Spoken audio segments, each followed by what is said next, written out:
Bonjour. Bonjour. Bonjour à tous. Alors, j'ai rapidement partagé mon écran. Est-ce que vous voyez bien mon écran? On le voit bien, oui. Top. Bon, on va attendre un petit peu, histoire que tout le monde puisse arriver. Je connais un Miguel, je pense. Ah. On a 9 personnes en ligne. Bon, vous pouvez nous indiquer où vous êtes, si vous le souhaitez. Nous, on est à Paris et il fait très beau. Ouais, un grand soleil derrière. À Bretagne, il fait très beau, comme d'habitude. Comme d'habitude.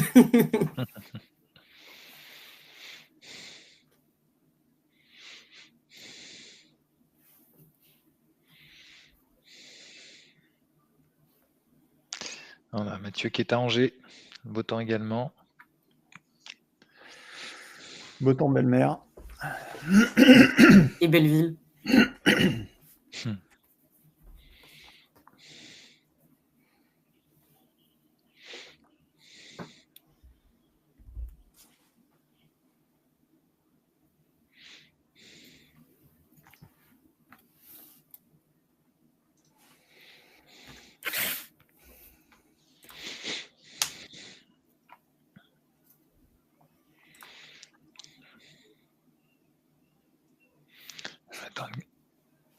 On attend combien de minutes, Sarah, à peu près? Je pense qu'on attend encore 1 à 2 minutes. Une petite minute encore, et après, je pense qu'on pourra se lancer, histoire de laisser les gens arriver tranquillement.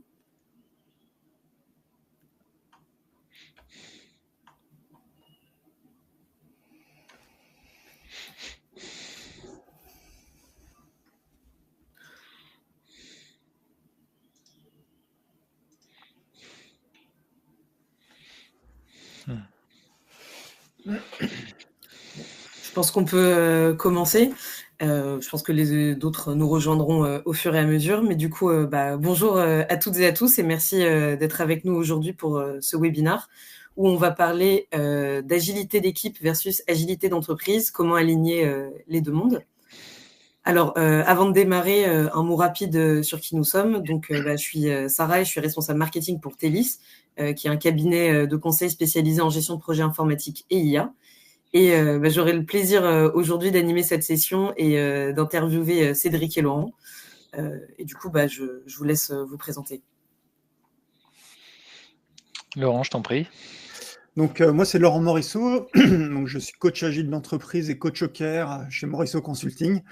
Donc, je suis auteur de différents livres sur le Kanban et les OKR, et puis créateur du framework Agile for Enterprise, un framework pour l'entreprise open source. Voilà. Ok, moi je suis Cédric Lesper, donc je suis un consultant senior, directeur de projet chez Telis. J'ai plus de 20 ans d'expérience sur des projets de taille, on va dire intermédiaire, voire grand projet dans différents secteurs d'activité au sein de Telis. Et je suis toujours en activité sur des projets d'importance, plutôt dans la relation client, mais ça peut varier, et souvent dans des contextes de transformation globale. Super. Alors, micro-point technique avant d'entrer dans le vif du sujet. Si vous avez des questions, n'hésitez pas à les poser directement dans le chat, c'est juste à droite. Et donc, on les prendra au fil du webinaire. L'idée, c'est que vraiment que ce soit un échange, que ce soit interactif. Donc, n'hésitez pas à poser toutes vos questions et ça nous fera très plaisir d'y répondre. Et sinon, pour commencer cette interview, déjà pour poser les bases, Laurent, Cédric, comment est-ce que vous définissez l'agilité d'entreprise et pourquoi est-ce que pour vous c'est un sujet clé aujourd'hui? En fait, l'agilité entreprise, ça pose la question assez vite de qu'est-ce qu'on entend par agilité derrière le terme agilité, parce que c'est quand même devenu, c'est parti du logiciel et c'est devenu un mot où on met un peu tout ce qu'on veut derrière. Moi, j'ai choisi de me focaliser sur ce qui était différenciant dans l'agilité, c'est-à-dire le fait de piloter du changement, c'est-à-dire accueillir le feedback, etc., tout en créant de la valeur. Et si on se dit ça, ça veut dire que, pardon, au niveau de l'agilité d'équipe, on a appris à piloter du changement au niveau de l'équipe, au niveau du produit. Mais qu'est-ce que ça veut dire au niveau de l'entreprise? Assez vite, on arrive au fait d'être en capacité de piloter le changement stratégique. La stratégie, c'est pas un plan à 5 ou 10 ans, c'est plus le cas. Et donc, il va falloir piloter ça, adapter la stratégie au fur et à mesure de ce qu'on rencontre en vrai sur le terrain et des opportunités. Et en fait, on sait que la stratégie, en fait, ça tire tout le reste. La structure, les process, etc. Et donc, l'agilité entreprise, c'est la capacité à changer de stratégie, à l'ajuster et que tout le reste suive. Et donc, ça va évidemment s'appuyer sur ce qu'on a pu mettre en place au niveau des équipes. Donc, c'est un enjeu majeur aujourd'hui, compte tenu du contexte qui est très, très volatile. Fait de crise, on l'a vu, et ça va pas s'améliorer. Donc voilà, c'est un enjeu pour moi stratégique de l'entreprise. Oui, pour moi, l'agilité d'entreprise, en fait, il y a pas mal d'années, en fait, l'agilité était souvent à l'échelle d'un projet pour la mise en place de services dédiés, avec cette notion de retour d'expérience au plus vite pour pouvoir ajuster les services. Mais comme tu l'as dit, Laurent, pour moi, maintenant, voilà, les process sont maintenant transverses. Il faut s'adapter à des contextes qui bougent très rapidement et sur tous les points de vue, réglementaires, de marché, de contraintes internes, clients, et tout ça fait un mix qui fait que c'est plus une seule équipe qui doit être agile, c'est un ensemble d'équipes et une entreprise qui doit pouvoir s'ajuster au plus vite. Et donc, c'est plus tellement une méthode, c'est plutôt maintenant une culture qui doit amener à une collaboration à tous les niveaux de l'entreprise. Et c'est devenu vital. Et c'est vrai que cette collaboration globale, elle est pas simple à mettre en œuvre. Okay. Il y a une question de Miguel qui est assez intéressante. Je vais y répondre tout de suite. Parce qu'effectivement, agilité entreprise et agilité à l'échelle, quelquefois, on mélange un petit peu les deux. Moi, je fais la distinction, évidemment, l'agilité entreprise, c'est mettre l'agilité à l'échelle de l'entreprise. Mais ce qu'on entend par framework d'agilité à l'échelle, c'est plutôt la capacité d'adresser des multi-équipes. Donc, plutôt de passer à l'échelle en termes de volume d'acteurs et d'équipes intervenant dans une même organisation sur un même produit, par exemple. Et donc, on est plus au niveau tactique ou exécution de la stratégie. Voilà, donc c'est plus ciblé, le framework d'agilité à l'échelle. Oui, il y a une vraie différence entre les deux. Et justement, peut-être une question, pourquoi est-ce qu'on observe souvent des équipes agiles qui restent quand même assez isolées dans l'entreprise qui ne suit pas vraiment? Et c'est quoi les signes d'une agilité qui reste confinée au local? Pour moi, en fait, souvent, comme je le disais au départ, on a commencé par faire de l'agile à un niveau équipe, et souvent, en fait, quand on est cantonné à une partie de l'entreprise ou même à un objectif qui est vraiment détouré au sein de l'entreprise, on est souvent bloqué par le reste de l'organisation. Parce que on est toujours dépendant de décisions ou de justement une visibilité stratégique plutôt confirmée et validée.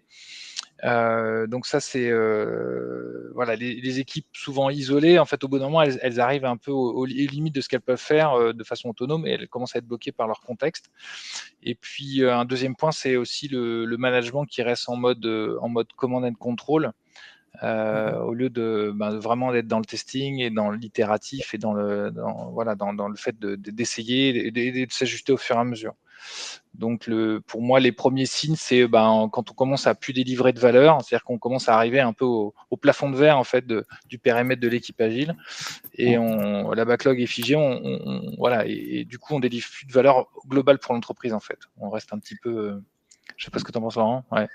C'est ça, le plafond de verre, c'est un terme que j'utilise souvent. Toi, tu en as parlé du point de vue des équipes. Moi, du point de vue des coachs agiles, on le sent très vite quand on n'arrive pas à embarquer la direction avec nous. Ils sont pas sponsors, ils sont pas acteurs. Et en fait, moi, j'ai aussi le pendant du plafond de verre, c'est le parquet de verre, c'est-à-dire la direction. Même si elle a donné le go pour mettre de l'agilité au niveau des équipes, en fait, elle n'en voit pas les bénéfices consolidés au niveau de l'entreprise. Les transfos sont toujours lentes. La performance n'est pas forcément encore là, l'innovation, elle n'est pas forcément présente. Et surtout, l'agilité, du coup, on n'en parle pas au niveau des CODIR et on ne perçoit pas ça comme étant un levier pour aider la performance globale de l'entreprise. Donc, il y a un vrai plafond de parquet entre les deux. Ok. Et justement, Laurent, est-ce que tu aurais un exemple de succès qui a permis de dépasser ce plafond ou parquet de verre et qu'est-ce qui a permis de faire émerger l'agilité d'entreprise? Oui, alors, donc j'ai la chance d'intervenir dans des entreprises de toute taille, vraiment de petits cabinets de conseil de 2 personnes jusqu'aux grands groupes, mais j'interviens beaucoup dans les TPE, PME, ETI, où là, on a plus l'occasion d'adresser toute l'entreprise que dans les grands groupes. Et j'ai eu effectivement mes premiers succès, c'était par une approche, là pour le coup, assez ascendante, c'est-à-dire qu'on m'a fait intervenir pour mettre de l'agilité au niveau des équipes, fluidifier tout ça, casser les silos, etc. Et en fait, on a mis en place, j'avais mis en place tout simplement des sprints, des versions, des séquences, plutôt des cadences pour prendre des décisions, voilà, mais très opérationnelles d'abord, un petit peu plus tactique. Et en fait, quand je mettais une cadence à un certain niveau, ça rendait visible le fait qu'il manquait quelque chose au niveau supérieur. Et comme ça, de proche en proche, je suis arrivé jusqu'aux décisions stratégiques, jusqu'au board, où on a rendu visible le fait qu'on n'avait pas forcément les décisions stratégiques. Et donc, après, on a mis en musique tout ça, c'est-à-dire qu'on a évidemment synchronisé, imbriqué toutes ces cadences qui vont de décisions stratégiques jusqu'à l'opérationnel, mais inversement aussi, ça marche dans les deux sens. Donc, mais là, c'était dans un contexte, je dirais presque idéal, dans le sens où le board, ou le middle management, comme tu disais, Cédric, et puis le top management et le board étaient OK pour voir ça, étaient OK pour changer, et n'étaient pas confinés dans un rôle de maître à bord qui sait où il va, les droits dans ses bottes avec un plan à 10 ans en disant mais vous inquiétez pas, ça va marcher. Et donc ils étaient ouverts à ce changement-là et donc ça a été une vraie réussite. Voilà. Ok, top. Et peut-être du coup à l'inverse, Cédric, est-ce qu'il y a une erreur ou des erreurs qu'on observe systématiquement dans les démarches de transformation et qui bloquent justement tout ça? Je pense que Laurent en a vu pas mal, mais je dirais que moi, celle qui me vient à l'esprit, c'est quand on aborde la mise en place de la transformation par la méthode, sans vraiment se poser les vraies questions de fond, pourquoi on change et qu'est-ce qu'on veut vraiment améliorer. C'est-à-dire, il faut fédérer d'abord l'ensemble des niveaux de l'entreprise sur des objectifs concrets. Et c'est pas une méthode qui va réaliser ça, quoi. Et c'est là, comme disait Laurent, en fait, si on n'a pas cette approche dans les deux niveaux, c'est-à-dire à la fois un accompagnement, au final, on arrive à une sorte moi, j'ai vécu ça dans une entreprise où en fait c'était assez magique parce qu'il y a eu l'approche a été faite par les deux niveaux. Donc il y a eu le top management qui s'est dit on va partir dans cette direction-là et y porter une vision. Et en même temps, il y a eu une démarche d'acculturation de tous les niveaux opérationnels pour les embarquer dans cette culture du test et de pilotage par la valeur. Donc c'était un changement culturel très important à tous les niveaux de l'entreprise. Et ça n'a pas mis quelques mois, ça a mis entre 1 an et 2 ans pour arriver en fait à ce que cette culture soit suffisamment homogène et arriver pour arriver à délivrer vraiment de la valeur mesurable, donc définie au départ et puis contrôlée à la fin. Et donc si on n'aborde que par la méthode, en fait, on sait qu'on va se planter. En fait, c'est pas comme ça qu'on va y arriver. Et surtout, faut pas oublier d'impliquer les vrais opérationnels qui sont dans les vrais blocages de la vraie vie. Et donc, il faut aussi être en prise avec les réalités du terrain. Je dirais que ça, c'est aussi le deuxième point très important, parce que des fois, on a l'impression qu'à part une approche par le haut, on va tout découvrir et on va tout gérer. Et en fait, on coince très vite parce qu'on n'est pas en prise avec la vraie vie des processus et des opérationnels dans l'entreprise, quoi. Je sais pas, Laurent, tu peux peut-être compléter, toi, les erreurs. Tu l'as dit, hein, l'approche par les méthodes, c'est clair que ça, c'est une erreur. En fait, on en devient dogmatique, c'est-à-dire l'agilité devient un objectif en tant que tel, alors que ça n'a jamais été. C'est qu'un moyen pour atteindre des objectifs plus grands. Mais en l'occurrence, on a été amené on a été un petit peu mis devant le fait accompli de ça, parce qu'on n'a pas forcément toutes les informations venant de la direction sur le pourquoi de ces transformations, sur l'objectif stratégique de qu'est-ce que ça va servir. Et donc, après l'autre point que tu as cité, contrairement au contre-exemple presque que j'ai cité tout à l'heure, en fait, l'approche peut être ni complètement descendante, ni complètement ascendante. Là, c'était un cas un petit peu particulier où tout le monde était OK. C'est rarement le cas.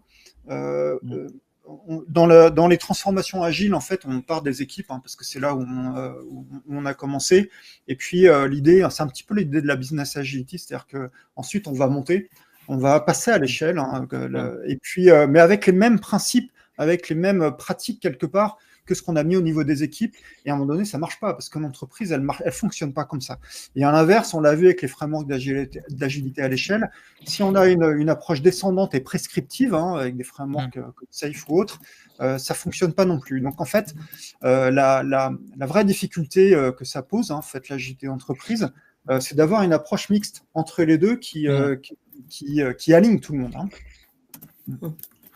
Ok.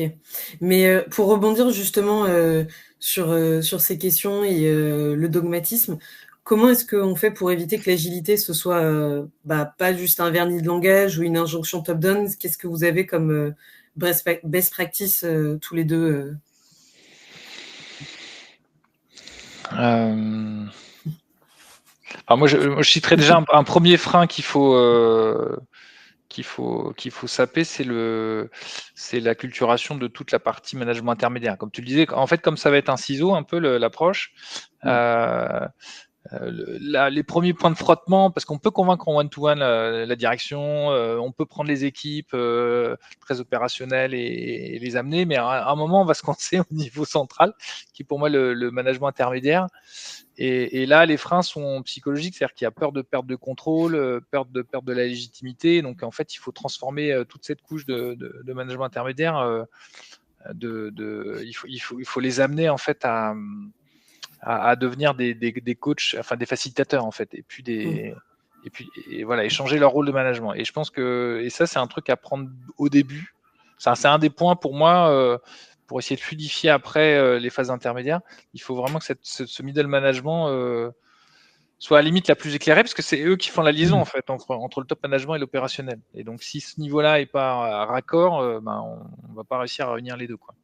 T'en penses, Laurent? Enfin, c'est un des points qui paraît. Ah bah oui, le middle management, le pauvre, le pauvre, on le met à mal, parce qu'avec l'agilité d'équipe, on a enlevé une partie de ses responsabilités qui étaient justement les décisions opérationnelles avec le micromanagement. Et plus ça va, puis on lui enlève aussi d'autres décisions comme tactiques avec les OKR, par exemple. Donc c'est vrai qu'il faut qu'il trouve sa position et c'est vraiment pas simple. Il faut les accompagner forcément. Et ça ne veut pas dire qu'on les enlève ou qu'ils deviennent tous des coachs agiles, ça n'aurait aucun sens. Le management a toujours du sens, parce qu'il est là justement pour gérer les situations exceptionnelles, les imprévus qui ne sont pas dans les process, et puis d'encadrer l'intelligence collective au niveau des équipes.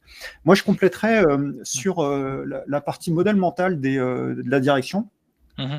Comme je l'ai dit tout à l'heure, on attend tous, les collaborateurs de la direction qu'elle sache où elle va, qu'elle pose une direction. Donc, ça, c'est une vision, mais concrètement, la stratégie, les objectifs stratégiques doivent être plus actionnables. Mais on oublie qu'une stratégie, c'est qu'un ensemble d'hypothèses. Donc, c'est pas un plan. Le plan, c'est pour l'exécuter, mais il faut après l'adapter à la réalité. Et là, il faut que justement la direction lâche prise sur le fait qu'elle a toutes les solutions pour que ce soit un succès. Donc ça veut dire qu'elle accepte que devant toute l'entreprise, tous les collaborateurs, elle puisse dire, c'est qu'une hypothèse et on va essayer et on va faire de mieux. Puis si ça marche pas, on trouvera autre chose. Ça, c'est très très difficile. Le deuxième point, c'est que la transformation agile n'est pas une transformation. C'est pas une transformation qui a une fin. C'est pas un projet. Le but, c'est que le changement soit inclus dans les processus, comme les processus de gestion de risque, de budget et autres. C'est-à-dire que le changement est inclus, ça fait partie de la dynamique de l'entreprise et c'est plus un sujet. Ça va permettre de, qu'on puisse piloter ce changement.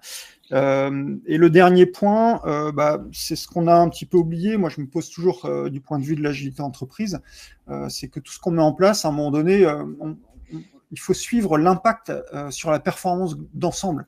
C'est-à-dire que l'agilité d'équipe, c'est super, j'en ai fait beaucoup.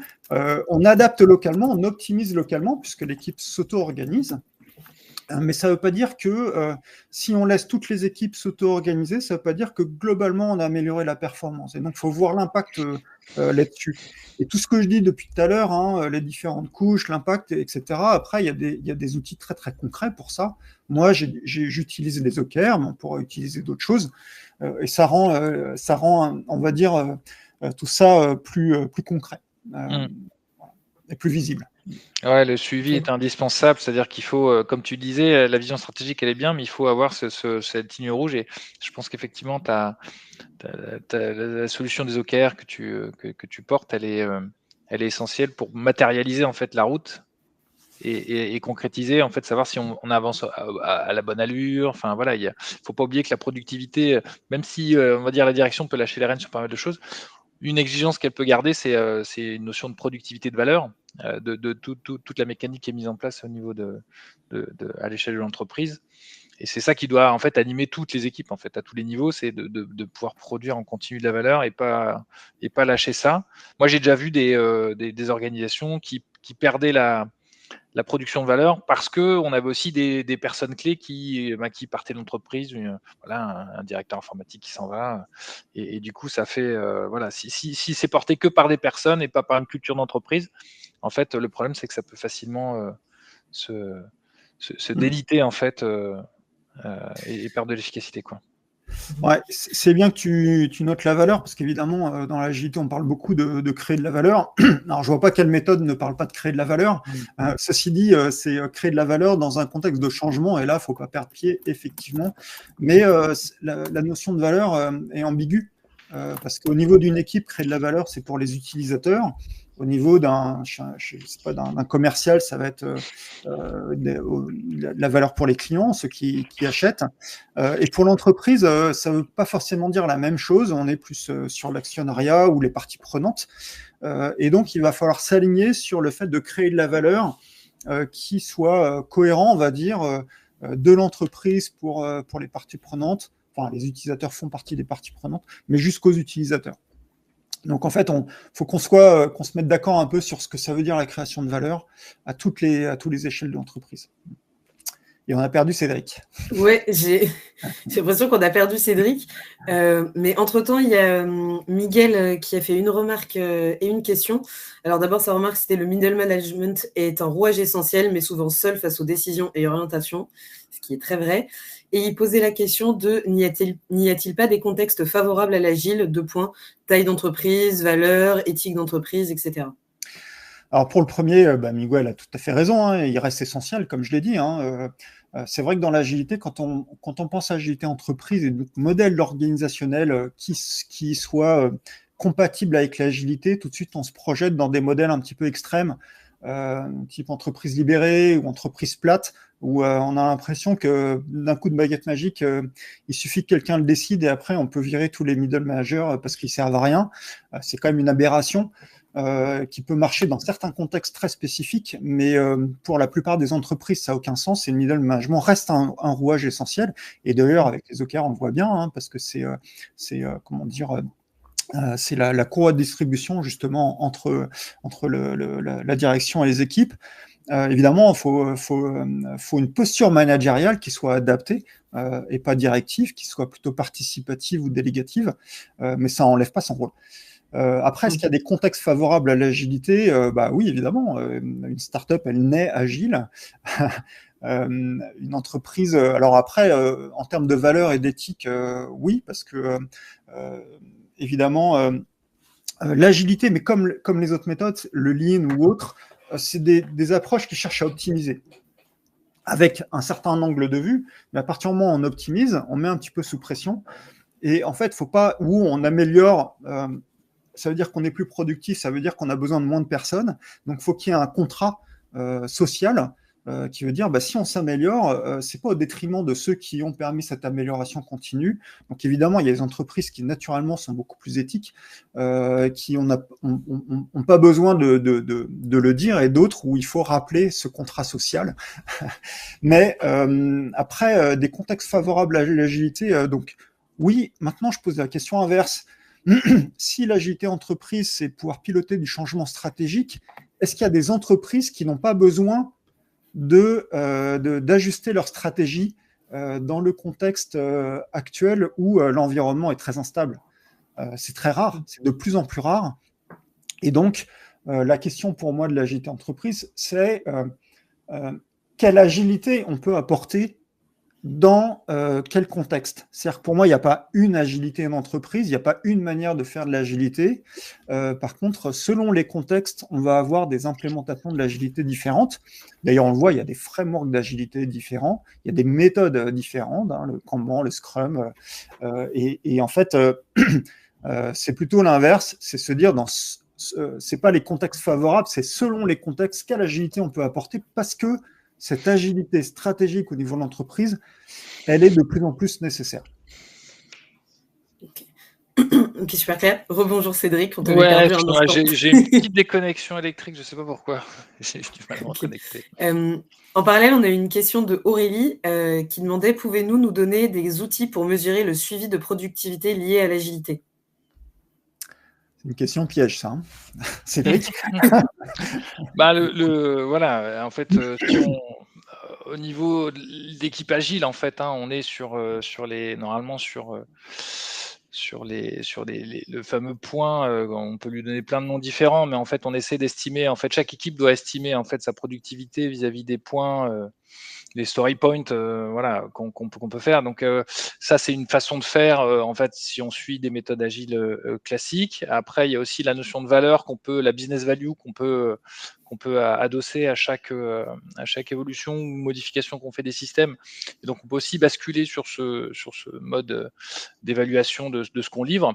Alors sur la productivité en tant que telle, le business value, ça va être intéressant pour savoir si on délivre de la valeur. Le story point, il va être normalement, il est prévisible, c'est-à-dire qu'au bout d'un certain nombre d'itérations, on sait ce qu'on doit produire, et ça permet de savoir si on est un peu dans le trend de la productivité pour chaque équipe.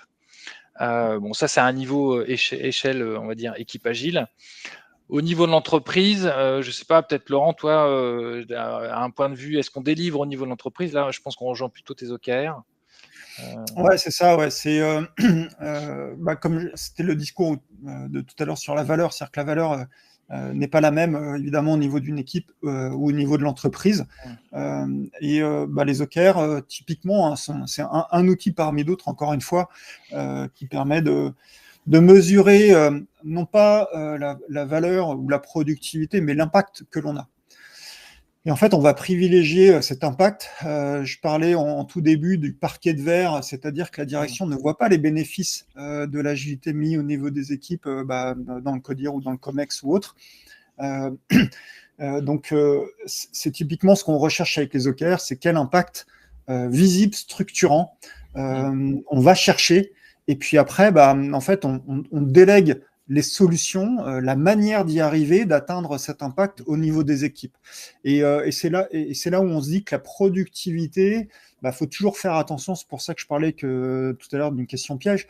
C'est-à-dire que pour avoir un impact au niveau de l'entreprise, c'est pas forcément en étant plus productif, mais c'est en essayant et en trouvant la bonne manière de faire. Et c'est là où on rejoint la question de Miguel aussi, c'est les contextes. C'est-à-dire qu'une entreprise qui est en phase vraiment d'exploration, qui cherche à innover, on va dire une start-up, hein, c'est pas la productivité qui est importante pour elle de ses équipes, hein, c'est trouver son product market fit. Donc c'est vraiment les expérimentations et l'apprentissage rapide. Là, pour le coup, l'indicateur clé, c'est la vitesse d'apprentissage et de mise et de comment dire et d'implémentation de cet apprentissage dans la solution qui va être importante. Si je suis en phase de développement du produit, là oui, la productivité peut être importante parce qu'il faut aller plus vite que les autres pour avoir le produit pas complet, mais le plus, enfin qui correspond au périmètre qu'on souhaite. Après, dans une entreprise qui est plus en phase d'exploitation de ses actifs, elle se repose sur ses lauriers, dire les choses. Là, en fait, c'est une entreprise qui est pilotée par des KPI, des indicateurs clés de performance.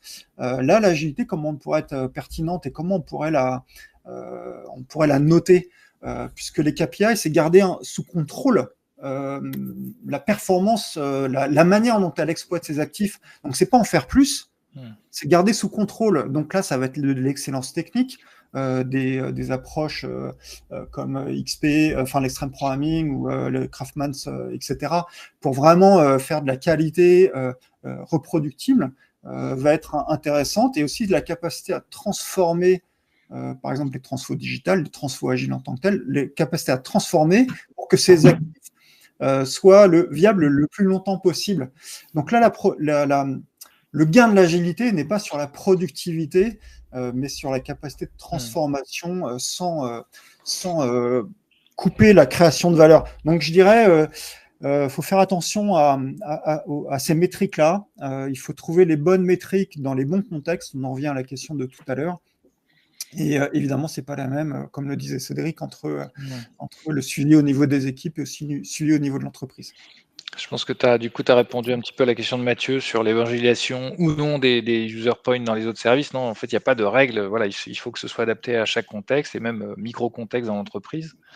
Il y a Miguel qui parle des KVM, Key Value Measures, dans le modèle EBM. Est-ce que ça te parle ? Ouais, non, moi ça me parle pas parce que c'est d'autres modèles, mais j'imagine, vu le nom de ces modèles, Aurélie, j'imagine que c'est des équivalents des OKR, c'est-à-dire que. Est-ce que tu peux donner un exemple d'ailleurs d'OKR pour que ce soit concret pour nos auditeurs, parce que souvent on parle beaucoup par exemple, d'OKR, mais voilà, ceux qui t'ont marqué. Les OKR, c'est des objectifs et des résultats clés. Donc, c'est une méthode de gestion d'objectifs, mais pas à l'ancienne, compatible avec toutes nos valeurs et les principes de l'agilité, c'est-à-dire de co-construction de ces objectifs et d'autonomie dans le pilotage, le suivi, etc. Ça, c'est un premier point.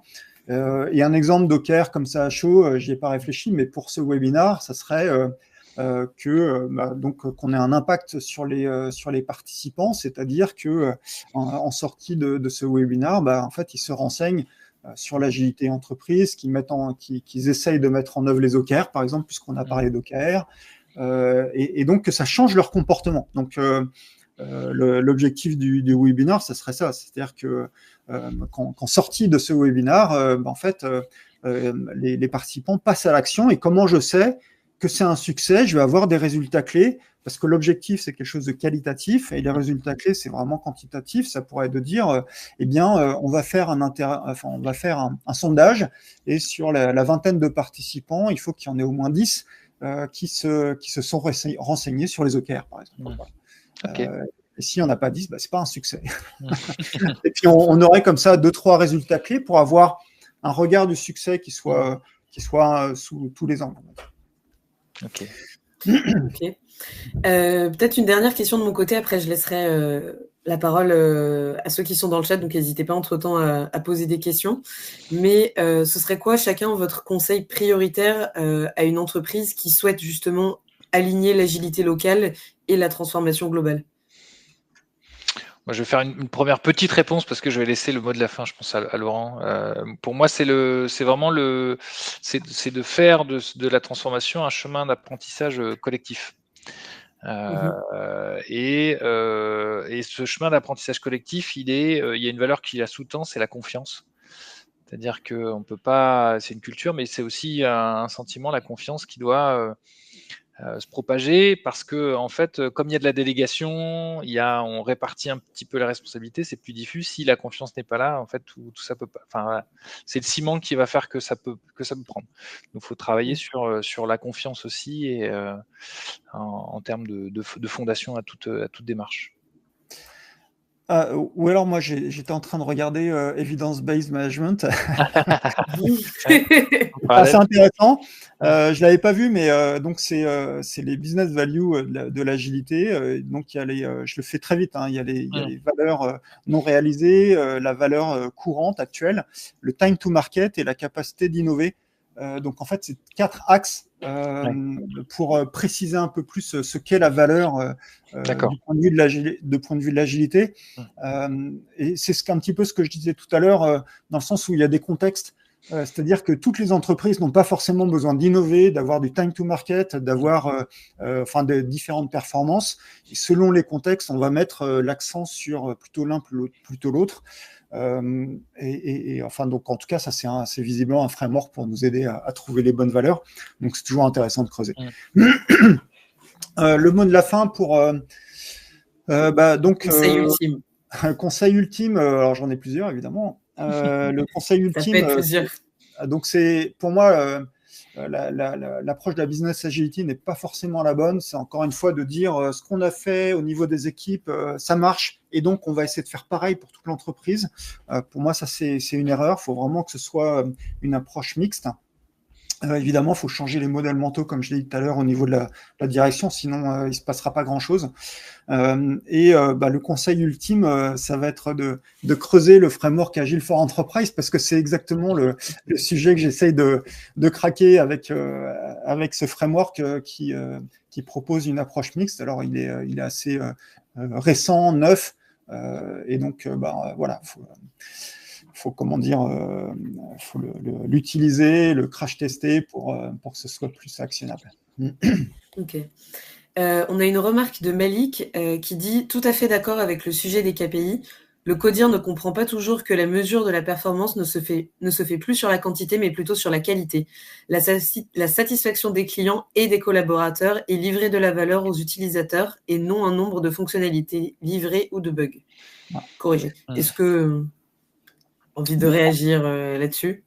Vas-y Cédric, je te... Là, toute l'agilité là, c'est d'arriver justement à transformer la communication remontante et de basculer effectivement sur l'anciennement KPI, des indicateurs traditionnels de productivité, et de basculer ça sur de la création de valeur. Mais comme on l'a dit depuis le début, c'est de la culturation, ça se fait dans le temps, enfin c'est pas instantané. Il faut convaincre en one-to-one chaque interlocuteur, chaque directeur. Il faut démontrer l'intérêt de ces démarches et petit à petit en fait étendre ça. Mais là, j'ai pas de recette miracle. En fait, ça dépend vraiment de chaque contexte et chaque personnalité qu'on a en face de nous, quoi, et chaque même groupe de personnes qu'on a en face de nous. Laurent, tu as peut-être des... Oui, non, en fait, ça me fait penser à un autre conseil ultime. Des conseils ultimes. Oui, et je ferai le lien après, c'est que en fait, faut pas aller parler d'agilité à la direction de la même manière qu'on va parler d'agilité aux équipes. Si on parle d'auto-organisation au niveau des équipes, au niveau de la direction, ils comprennent autogestion, et donc ça n'a aucun sens. Et donc, il faut arriver au niveau d'un codir avec le bon discours. Donc, en tant que coach agile qui faisons les transformations, on doit s'acculturer, nous aussi, à ce qui est important et la manière de parler au niveau de la direction et du middle management. Donc, c'est dans les deux sens. Et typiquement, là, pour un codir qui se mélange les pinceaux entre la satisfaction des clients et des collaborateurs, en fait, maintenant, c'est les parties prenantes. Avant, c'était les actionnaires. Maintenant, c'est les parties prenantes. C'est-à-dire que oui, il faut prendre tout le monde en considération quand on crée de la valeur. C'est pas au détriment, on va pas créer de la valeur pour l'un au détriment des autres. Et donc ça veut dire accepter de discuter, de voir le point de vue des uns et des autres. Donc c'est là où l'intelligence collective dépasse le cadre des équipes et devient une intelligence collective d'entreprise pour trouver qu'est-ce qui est important pour nous en tant qu'entreprise. Et puis, la quantité versus la qualité, les usines à feature, tout ça, on a connu, ce sont toutes des dérives de l'agilité utilisée comme moyen d'augmenter la productivité, mais on peut dire que c'est dommage du point de vue des managers d'avoir vu l'agilité comme ça. Ceci dit, c'est comme ça que l'agilité a été vendue au début. Jeff Sutherland a quand même vendu Scrum en disant 2 fois plus de productivité avec des équipes 2 fois plus petites. Donc, c'est notre faute. C'est vrai. Donc, faut prendre du recul et donc maintenant parler différemment pour rétablir un petit peu tout ça. Ouais, ce que j'ai constaté comme première approche, en tout cas première brique à mettre en place, c'est d'inclure le pilotage par la valeur, ou en tout cas, par exemple sur les features qui sont souhaitées par les métiers, commencer à mettre un réflexe, une culture en disant justifier la valeur de chaque feature. Et déjà ça éclaire vachement la route, et on se rend compte que une bonne partie des sprints ou de la roadmap, il y a déjà un tiers qui peut pratiquement n'est pas justifié en valeur. Donc ça permet de faire de l'auto-nettoyage et de mettre en lumière en fait que on produit, c'est bien de produire, mais souvent on produit des zéro valeur, quoi. Ouais, et en fait, quand on remonte avec les OKR, c'est tout aussi passionnant parce qu'avec les OKR, on va dire ok, maintenant le sujet c'est pas de créer cette feature ou de créer cette version, c'est quel impact on va chercher. Donc pourquoi on veut faire ça et à partir du moment où on pose cette question, là les masques tombent et effectivement il n'y a pas besoin d'en faire beaucoup. C'est du Pareto, il faut faire les 20% qui vont avoir les 80% d'impact. Et donc en fait, ça nous permet de se concentrer sur ce qui, a priori, évidemment, on peut se tromper, mais a le plus de valeur, crée le plus d'impact. Et donc, la question, c'est pas la productivité, c'est les bonnes décisions. Et comme on n'est pas des devins, en fait, les décisions sont ce sont des paris. Il faut avoir des boucles de feedback très rapides pour réajuster si jamais le pari, l'hypothèse qu'on avait formulée n'est pas la bonne. Voilà. Ouais, faut accepter de se tromper aussi. Ouais, exactement. Et c'est pour ça que je parle de changer de modèle mental. Ouais. En fait, dans les équipes, on l'a accepté au niveau des produits. Et par contre, au niveau de la direction, c'est moins vrai. Ok. Top. En tout cas, c'est super clair et je pense très, très riche et intéressant. Si jamais il nous reste quelques petites minutes, donc s'il y en a qui ont des dernières questions, n'hésitez pas à les mettre dans le chat.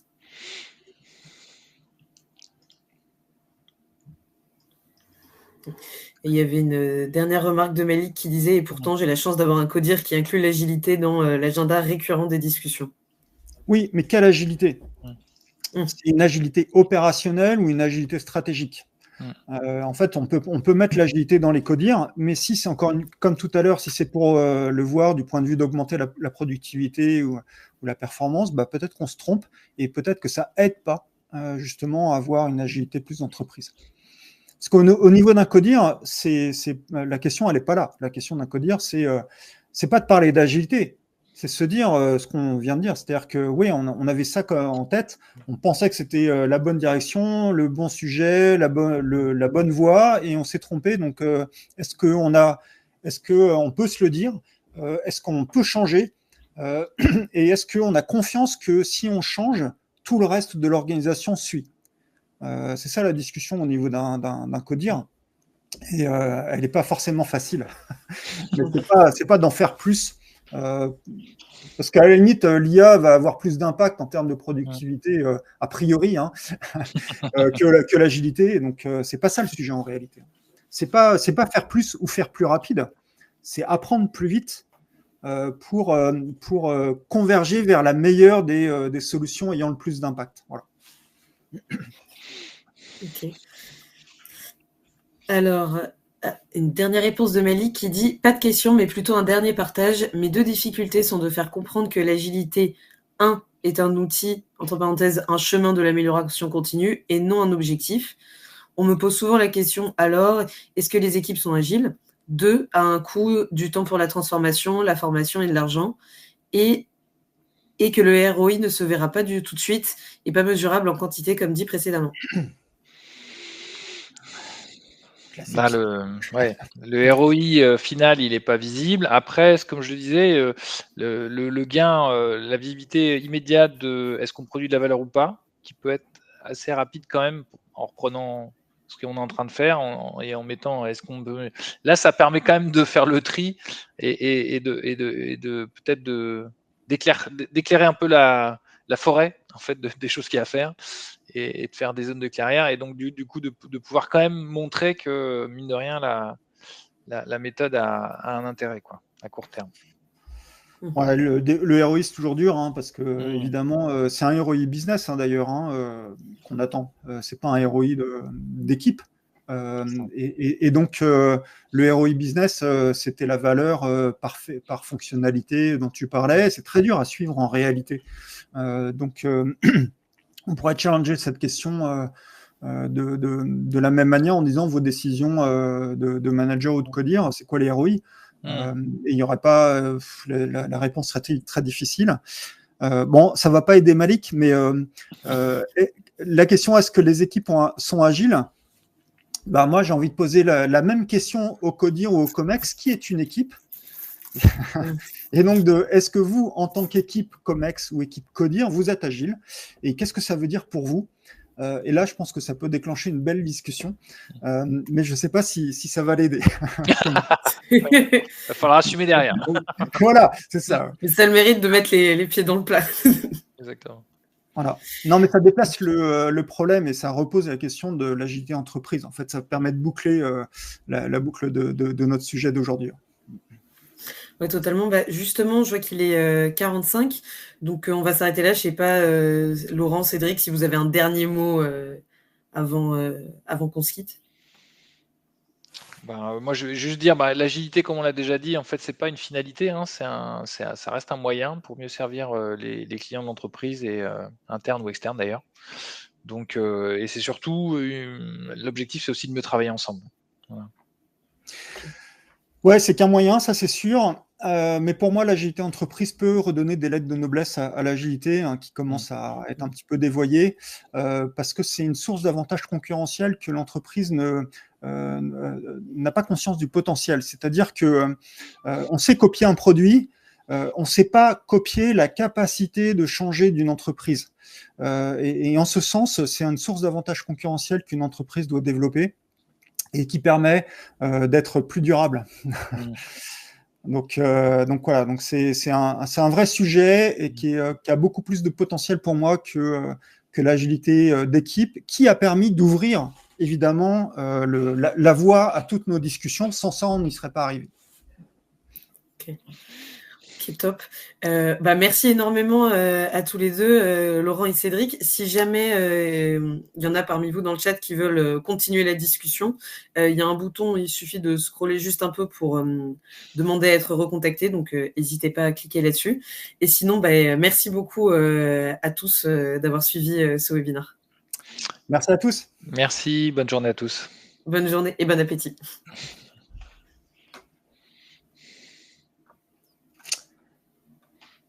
Et ouais, Miguel, les questions inversées sont très puissantes. C'est vrai.